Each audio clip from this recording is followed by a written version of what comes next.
GettyUS President Trump urged not to meddle in talks between North and South Korea. The desperate plea comes after the fractious Koreas pledged to hold their first official talks in more than 2 years next Tuesday, hinting at progress between the bitter neighbours. But Russia's Deputy Foreign Minister Sergei Ryabkov called on Washington not to spoil the opportunity for dialogue between Seoul and Pyongyang, news agency TASS reported. He said, other participants in this drama should show as much carefulness, balance and restraint as possible. A source told RIA news agency that the Russian Foreign Ministry welcomed North and South Korea's readiness to resume dialogue.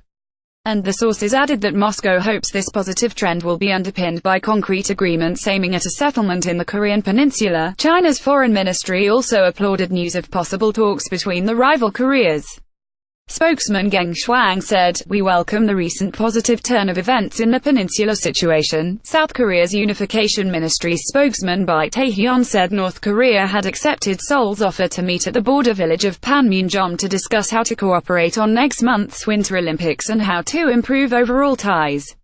GettySergei Ryabkov called on Washington not to spoil the opportunity for dialogue. The announcement came hours after the United States said it had agreed to delay joint military exercises with South Korea until after the Winter Olympics.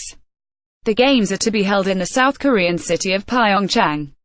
The rival Koreas are seeking to improve their strained ties after a period of rising tension over the North's push to expand its nuclear and missile arsenals. However, in Washington, Defense Secretary Jim Mattis insisted delaying joint military exercises was a practical necessity to accommodate the Olympics, not a political gesture. He said, "Those talks are clearly the result of the amount of international pressure on North Korea, and they are a way for North Korea to start talking while keeping it contained to a benign issue." Getty South Korean Unification Ministry's spokesman Baik Tae-hyun confirmed the talks later. He said, "In terms of whether it's a one-off gesture from him or a real olive branch, I don't know." He said there can be little doubt that international pressure, including sanctions ordered by the UN Security Council, is having some effect on Kim's calculations.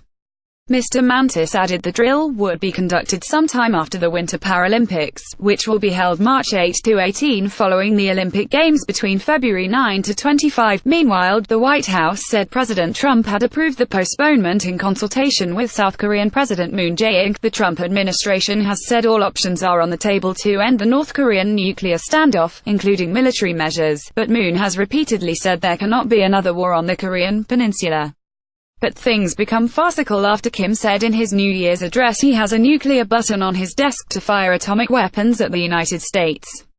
And the US president tweeted back that he too had a nuclear button and it was bigger and worked. North Korea carried out its sixth and most powerful nuclear test and launched 3 intercontinental ballistic missiles as part of its push to possess functioning nuclear missiles capable of striking the US mainland.